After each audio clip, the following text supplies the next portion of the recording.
Alright. Yep. Got another one going. It's a busy day. Busy day. Oh, that was weird. I don't know why they had that last image of me. I'll blame the camera. Anyways, hopefully everyone's enjoying some of the BlizzCon coverage I already put out. I'm trying to get a few of these as turned out as possible as fast as I can. Won't necessarily be done before BlizzCon's done, but I'm doing with what I can. Today, if you couldn't figure out, BlizzCon. Doing BlizzCon. Rather, the Overwatch segments of BlizzCon. Overwatch has already given us a lot of goodies that have come out so far. Honestly, I bought 2 copies of Overwatch. I bought 2 special edition copies of Overwatch. I love the game. I don't get to play it as much as I can right now because my computer's kind of, a dick. But I love Overwatch. And the first thing, and I kind of did that with the live reactions of the opening ceremonies, was, we got a new video out of it. We got a new cinematic. And that is just beauty across the board. I loved that cinematic. It gave us more, about Reinhardt, and his backstory and things like that. It was so nice. And yeah, I queued it up here. But it's just so beautiful and gorgeous. And, it really is kind of a, why does an old warhorse keep fighting? All that fun stuff. And I gotta say, this is honestly the cinematics for Overwatch. Yes, they're a little more cartoony in design compared to the cinematics for World of Warcraft. But that's perfect. That's fine. That's glorious. I can't do Reinhardt too well. Can't do it at all.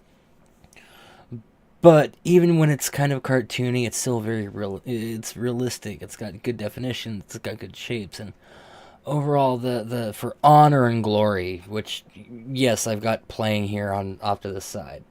Is such a great video. I and he had some lustrous locks, and it really does kind of show that Reinhardt, even as a battle hardened soldier, as a kind of the goofy grandfather character, he hasn't changed any. There's no real difference to Reinhardt, to from who he was during the Omniac crisis to now. He hasn't really changed much, except for when an old soldier is called to battle, you go to battle. And I will admit, like, the cinematics, they're great. They're great at getting me right in the feels, like right here in the blood.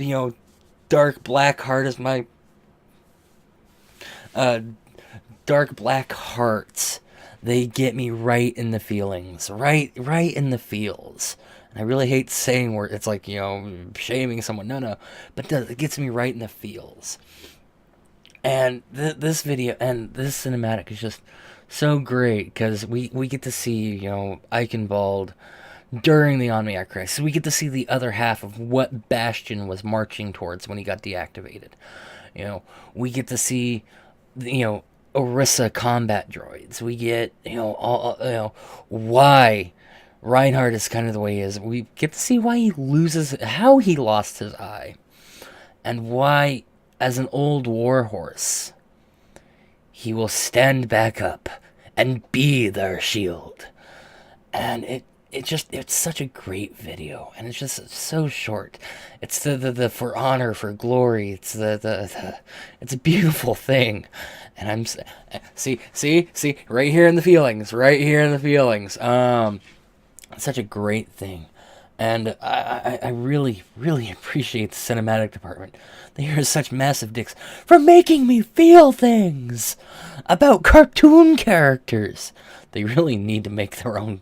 The Overwatch cinematic team and the World of Warcraft cinematic team, they need to make just cartoons or video, movies, something.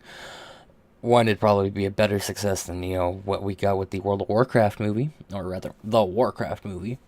And better than these little teases we get, because it's so glorious, and it's like Reinhardt's captain there, he's been hit. He's been hit, and he knows there's no way he's getting out of this. And Reinhardt, being his boisterous, buffoonish self, just continues on, just like, oh my god, why must you get us with the feelings? And it just, oh my god. And I've got about the same amount of hair as his commander. But just so great. But the one part about this cinematic, and it was such a great reveal on the cinematic, during opening ceremonies and whatnot, really is a scene that's coming up. You get the camaraderie and this and that. One gets the Overwatch pin because Reinhardt wasn't chosen for Overwatch. He wasn't, and he ended up serving as their shield. And then he gives up his hammer. And we are about to see the play of the game. And that's already been tweeted out so many times. Like, play of the game. It's so great. It's so... I love the breakdown. Oh my god. Why? Why Blizzard? Why, Activision?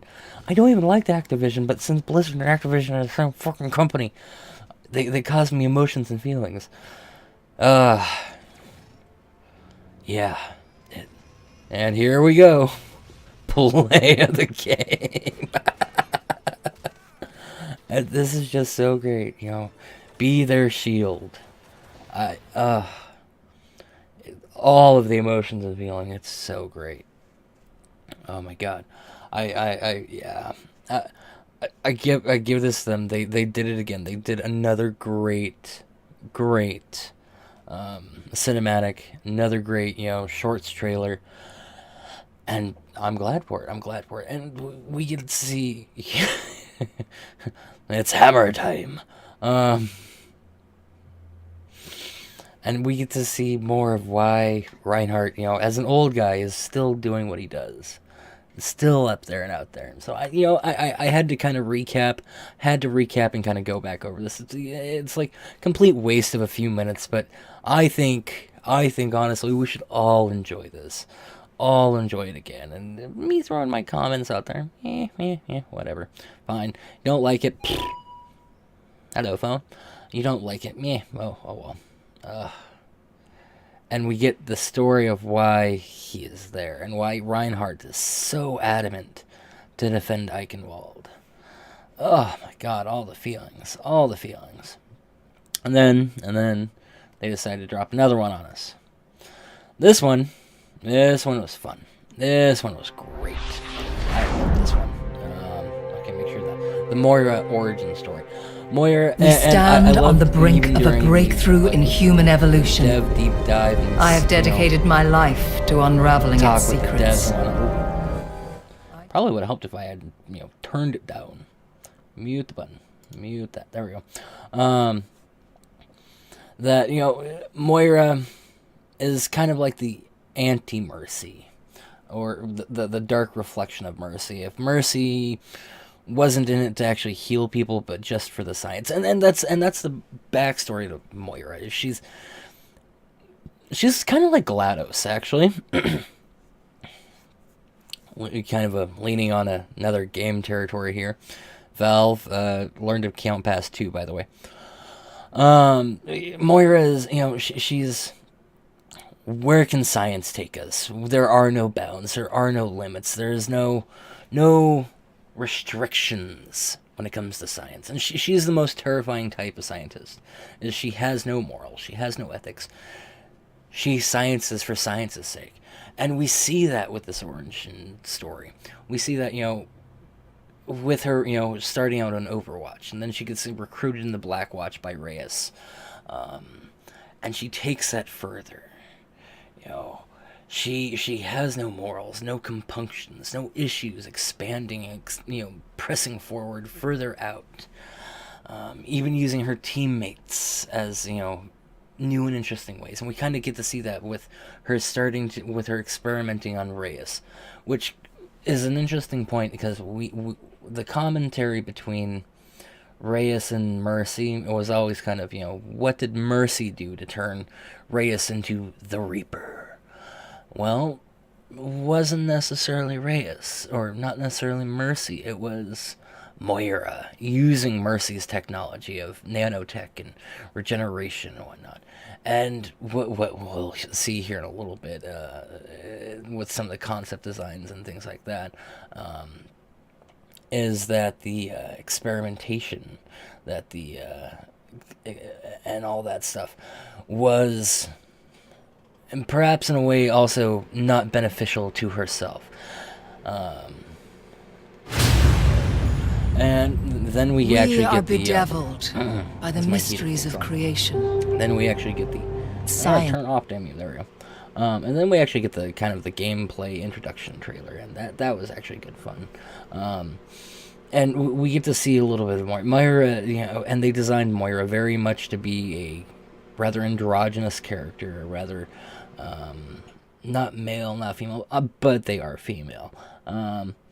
Character who is a healer and a DPS. She's a support class, which is not, okay, she's a support class, so she can heal and DPS. And we see with her, someone took out oh, there goes Anna. Yeah, her decay and her regeneration, she can heal on one hand and, steal life on the other. She has a nice little teleporting ability that allows her to jump around and do this and that. And then her ultimate, which, given her very dual nature, she can turn it from heal to, healing teams, healing her own team to attacking the other team in the same lane, making corridors very dangerous to deal with the character. Very dangerous. You don't want to be in a corridor with her. I don't think anyone would want to be in a corridor with her in general, but the point still stands. So it's kind of interesting to see, and the one thing the devs talked about when designing the Moira character, because you're going to very much see her hands so much, and you don't see... with many of the characters, you see a gun and maybe an off weapon, but you rarely see their hands. Like Zenyatta, you see his hands because he's always, do. With Moira, it's the same thing. She's got the heal, soothing touch, but she's got decay, grasping decay to, steal life from people. And her abilities are very fascinating. And frankly, I'm probably going to be playing a lot of Moira myself because, oh my god, Moira.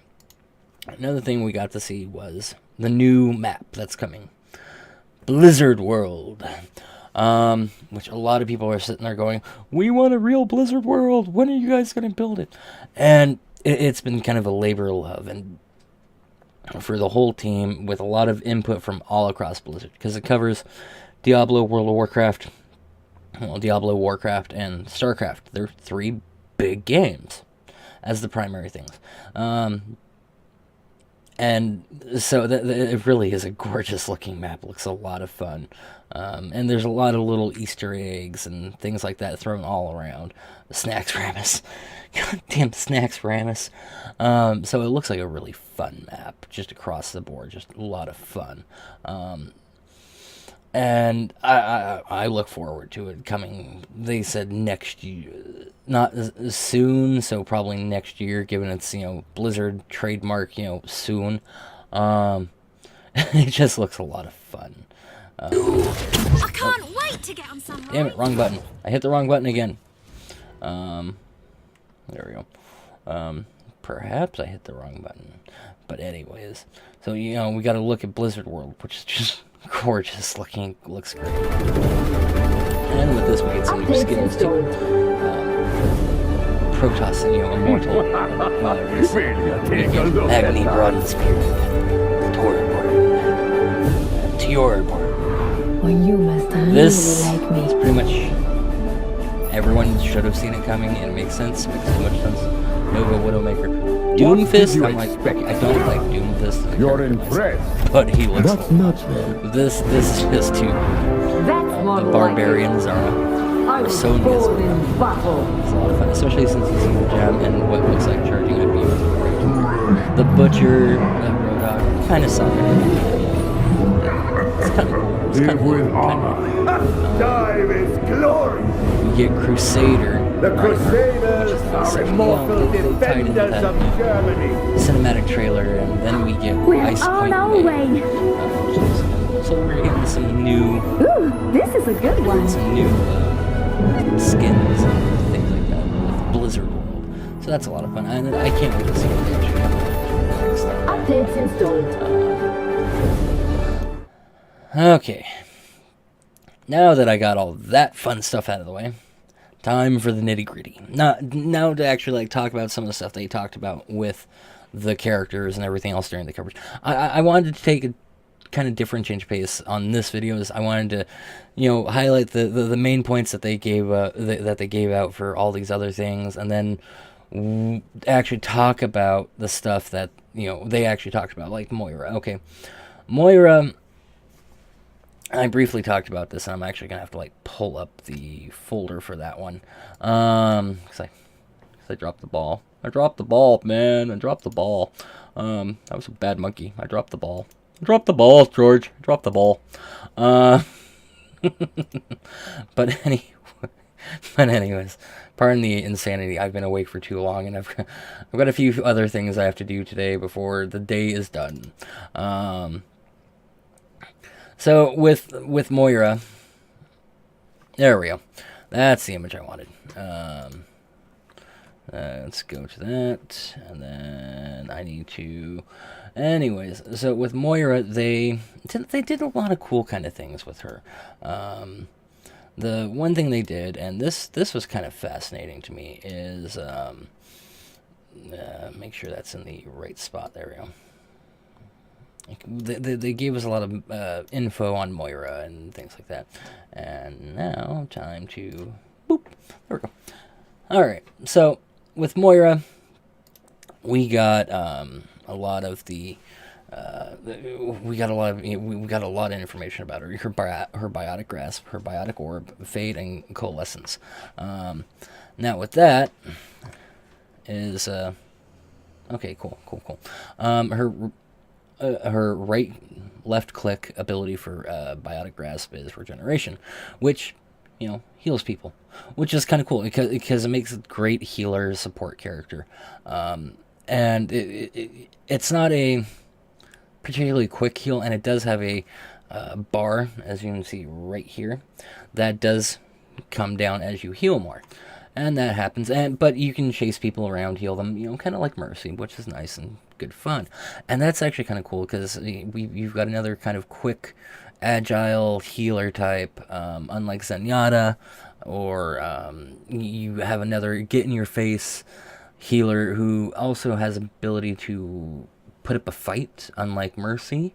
And but she doesn't have any real AoE abilities, unlike Anna, and she doesn't have the range. Sort of. Talking about her rather fun DPS aspect, her decay. Decay is much like Symmetra's, drain beam, or her laser turrets. It just does constant damage, drains you really fast, takes you down.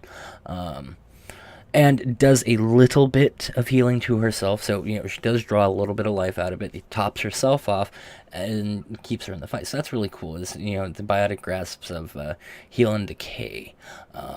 That's a lot of cool mechanics, and I play a lot of Symmetra, so So that's not going to be a lot of a changeover. And I really never liked Mercy's inability that you have to swap around to be able to even protect yourself while being Mercy, and that was just never fun to me. That was just never fun at all. I hated that, absolutely hated that. So Moira, having this heal and destruction, that's kind of fun. So it's very, and it kind of goes with very much a balance of Zen. It's not a Zenyatta joke, but it's very much Discord and Harmony kind of thing. So that's kind of cool across the board. Her next ability is her Fade. Her Fade is, as you can see here, going back and forth, is a kind of teleport, quick run, similar, kind of like Reaper, as they kept hinting and talking about very verbosely. It's very much like Reaper, being able to bounce back, and she disappears for a good distance and then reappears in another spot. And we even get a kind of visual effect, much like Reaper, or even Sombra when she's in stealth mode. So that's really good fun. So that's a decent escape command mechanic. It does give you a little bit of a speed boost. As Dev said, it gives you a little speed boost after you exit it.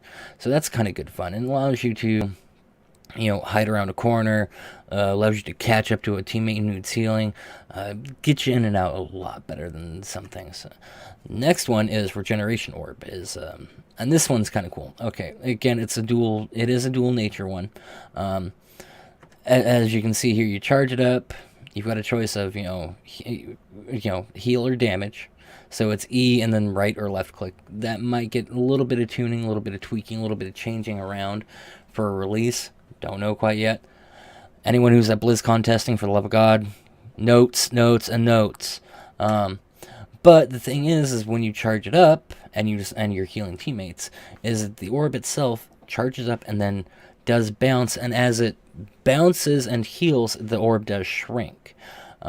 So it does have a heal over time effect, which is actually really kind of cool and really kind of nice. It's a nice HOT, nice hot, as I remember the phrase. So that's actually really nice, and we don't know how many times it can bounce, but it does heal a good bit, and it will affect all teammates that are in the area, but it drains faster the more people it heals and bounces around. So that is something to kind of keep an eyeball out mechanic-wise. At the same time, on the other hand, if you decide you want to damage people, it will... Oh, whoops, went too far. Again, the orb turns to chaos, to mayhem, and destruction, and much like the healing orb, regeneration orb, it bounces back and forth, and it tags everyone in its way. It loses its charge faster if there's more people around, but it does bounce. It does kind of provide a sort of AoE damage, and at the same time, it's also kind of an AoE. It's very much a group dispersion one, because if you're stuck together, you're all going to take damage. But at the same time, if you got a decent healer on the opposing team, when you're all hit, you could also, fight through it pretty well. So that it has its benefits and its, setbacks. And much like with the first ability of going all the way back here to Biotic Grasp, Biotic Orb, they share a cooldown. So you can't throw a Biotic Orb regeneration and then throw a Biotic Orb decay. You can't do a Biotic Grasp regeneration or Biotic Grasp decay, one or the other. So you do have to choose. So if you're going to end up in a spot, what's going to do more for you, and what's going to work out better if you're in a bit of a pickle. And then her final ability, her ultimate ability, Coalescence, the giant beam attack, it's a beam attack. That's all I have to say. It's a freaking beam attack. You don't want to deal with her in a corridor. That is for sure. You don't want to deal with her when you're hiding in a corridor or anything like that. It's not going to end well for anyone or anything that gets in the way. It's just going to wreck your shit. That's the bottom line right there. It's going to wreck your shit. It's also going to heal your shit too. So there is the benefit to that. Oh, whoops. So overall, mechanic-wise, she looks really cool. She looks really awesome. Frankly, I'm kind of excited to see how Moira is going to play out and what she's going to do. And then, let's see here. I gotta find the right thing, because I didn't plan this video properly, because I was an idiot. I was like, I ought to get this done. We did get to see some great early concept stuff involving Moira too, and it was actually great concept art. Where is it? The first concept art that they showed off, and I have to make sure, there we go. And the first concept art they actually showed off was this, and this one's actually kind of cool. And this was a very, very early concept, very early, like drawing board, the beginning concept. And they talked about how they wanted to use tentacles and the kind of a Dr. Octopus kind of thing. But with a, doctor portion less than the Mads. Well, no, actually pretty much they wanted to make Dr. Octopus as a woman. And when that concept initially didn't work out too well, they kind of changed up the plot points and ideas there. So they went with a gun. Then they worried that the gun was going to be too much like Zarya, and that was going to cause confusion. So they changed that and went in another direction. The next direction they went in was they started playing with some of this. Again, you get to see the needle fingers there. In here, you can see actually right over here, the right next to this rather bulky looking Orochimaru looking motherfucker.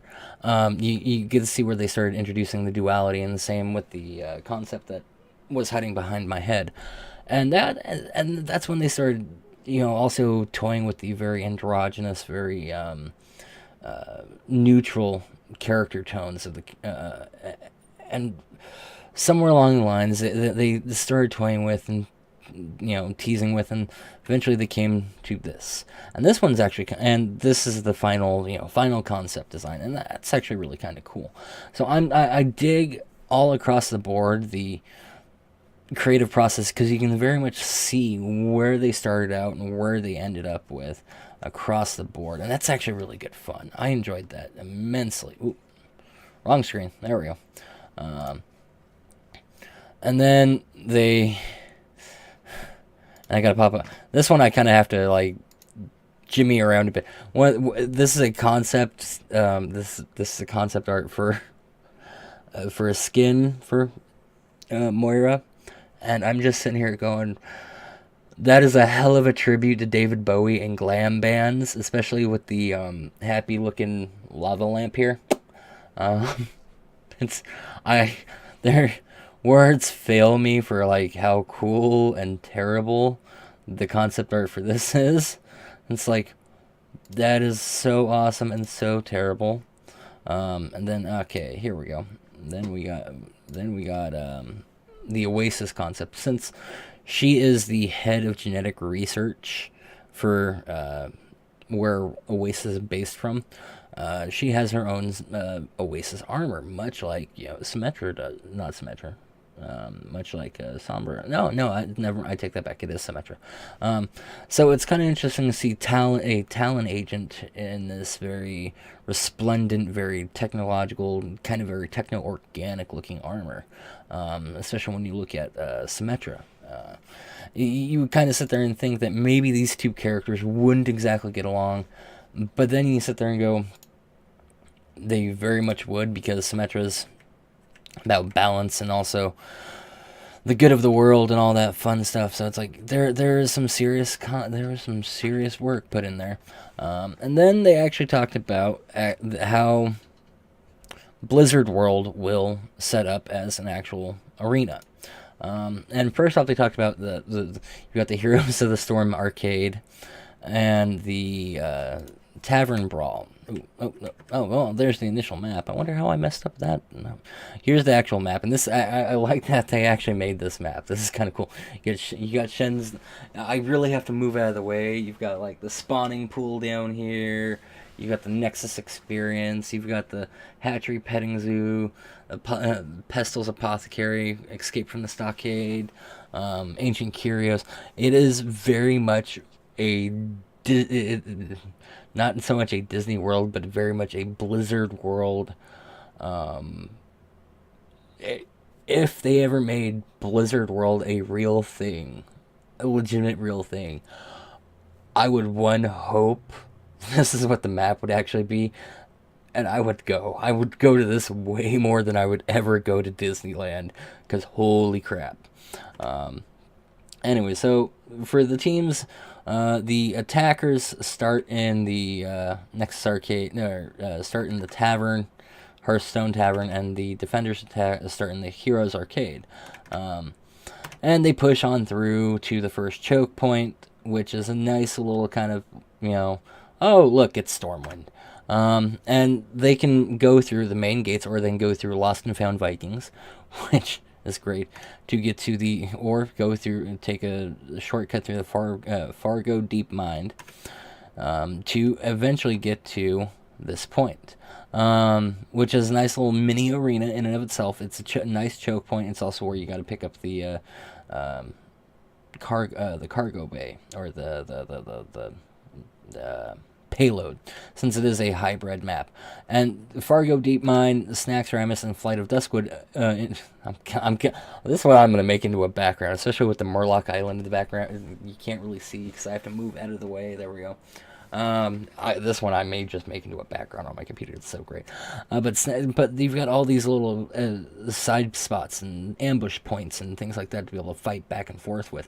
And so from like from just a map view, this initial choke point and mini arena to be able to fight and take control of the point, or to push people off the point before it's captured, is actually really exciting, especially since they did flat out say that Snacks Ramus and the Nexus experience have major health points that, say, a Symmetra could booby trap, or a Sombra could lock out real fast and end up making it very difficult for one or the other team to be able to push forward.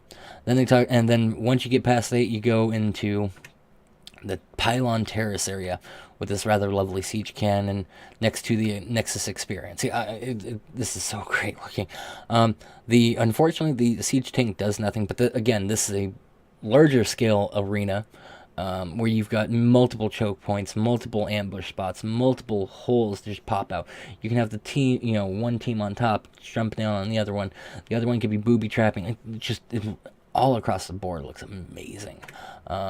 Yeah, we got Sombra locking things out, and sassy Symmetra going bye bye Genji, and from there you move to the Black King experience, the Ride of the Black King, and then with the defenders also get pushed back to the control center, way at the back of the park.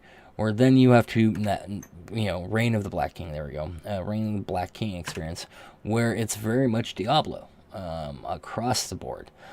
You've got a very much Lurk's throne. There is little things hidden everywhere here and there. Nice choke points and all sorts of rallying spots for it. It's just a beautiful map all across the board. It looks exciting as hell. And yes, they did say that is a nice fall pit, so keep that in mind. So Blizzard World looks like a really great and awesome map that they are coming up with, and that is due out next year, guaranteed. It needs a lot of tweaks and whatnot to it, so that's kind of cool and kind of awesome. The one thing that kind of bring up kind of a concept art point that they did mention, and it really is kind of hard to talk about. Like Overwatch, since their stuff was so short but sweet and to the point. Like what they were saying about the hands. Very much her hands are a big part of the gameplay feature here, and you can see one hand is healthy and pink, and the other one is obviously decaying.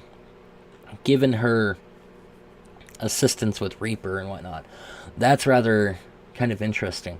Is there a tie-in there to why her hands are decaying? Overall, honestly,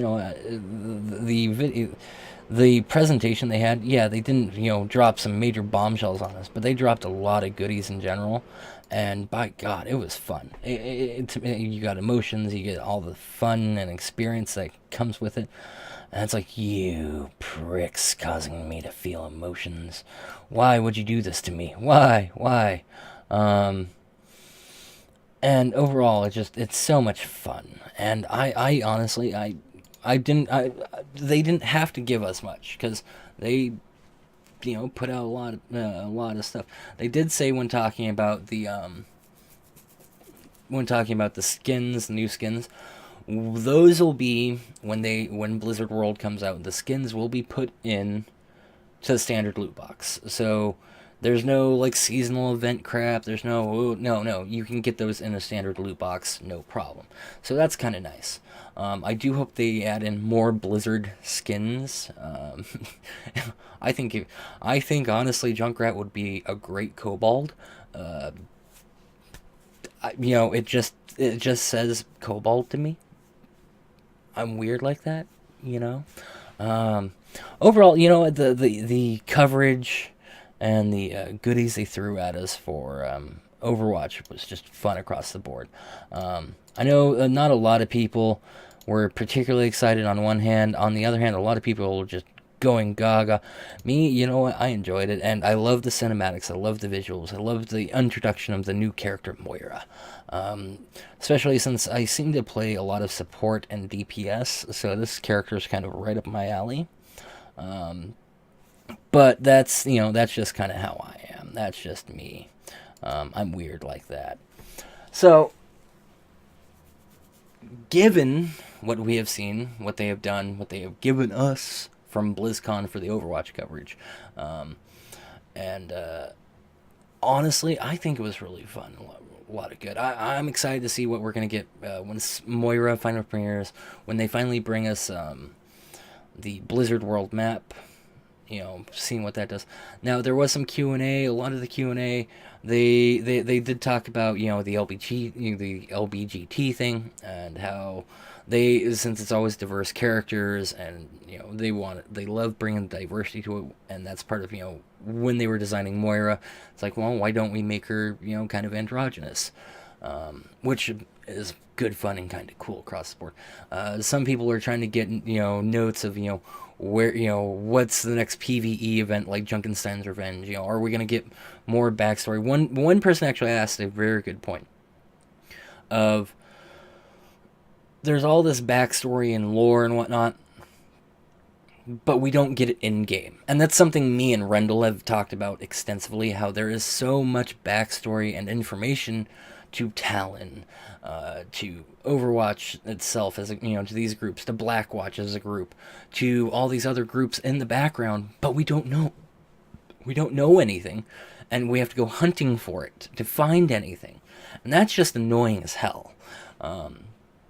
Frankly, I personally, it is really annoying. It's like the Reflections comic.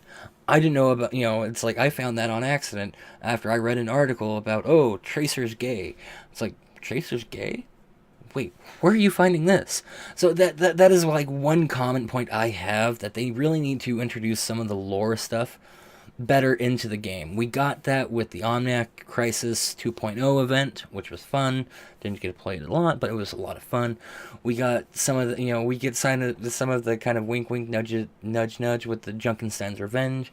Even during the Moira backstory trailer, we see this Omniac character sitting at the table with Doomfist and Reaper and Moira. Who is this Omniac character? We know about these supercomputers, and we get a little bit of that, it's like Anubis and, Hera and things like that, but we don't know a lot, because they put this out there, but it's not easily accessible, and that's a problem. At least to me, it's kind of a problem, because sometimes I just don't want to hunt for it. And I think a lot of people kind of share the same notions, as they don't want to be hunting around for all this, side information and this and that and da-da-da-da and so on and so forth. And it can be cumbersome at times. And there are some game, and I'm trying to remember the game. I can't remember what game it was, but you played through the game much like Overwatch, but that was just, this story. To get the full story, you had to go online to go find this thing that would take you to another thing, that would take you to another thing, that would take you to another thing. And we'd go on, etc. ad nauseum, just to find out a little bit of story. Or, as Rendell loves to bitch, how, like, the stories between certain X-Packs of WoW, you have to read the books. And that pisses him off. So I admit that, yes, having all this backstory is great. But when you can't find it, or when it's completely left out of the game for the most part, and you have to look to other sources. It's kind of annoying. It's like, could you include a link in game, or like something that pops up in the game? It's like, oh, you want to read about the lore? Okay, read about the lore here in game. That would be nice. But that's just me complaining and bitching about that. Honestly, for the Overwatch coverage really was short, sweet, and to the point, and it's great. We Widowmaker Nova. No one's surprised by that. No one should be surprised by that. Especially since Nova plays Widowmaker, so the circle is now complete. And unfortunately, Rule 34 is going to make some comments about that, I think. If you have any comments, thoughts, or anything else about, what Overwatch did, Overwatch coverage, or if you want to know more about it, I'm more than happy, leave a message down below. I'm more than happy to sit there and go, let's talk about it. Let's have a conversation. What did you like about the Overwatch presentation? What did you not like? What did you like about me presenting some of this, and being very careful not to piss off Blizzard's lawyers? And leave comments and things like that down below, and, then we can have some fun and, have a conversation.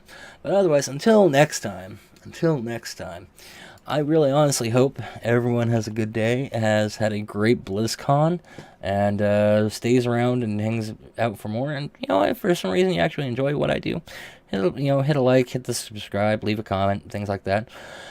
And tell your friends. But until next time, have a good day, everyone, and I will talk to you later.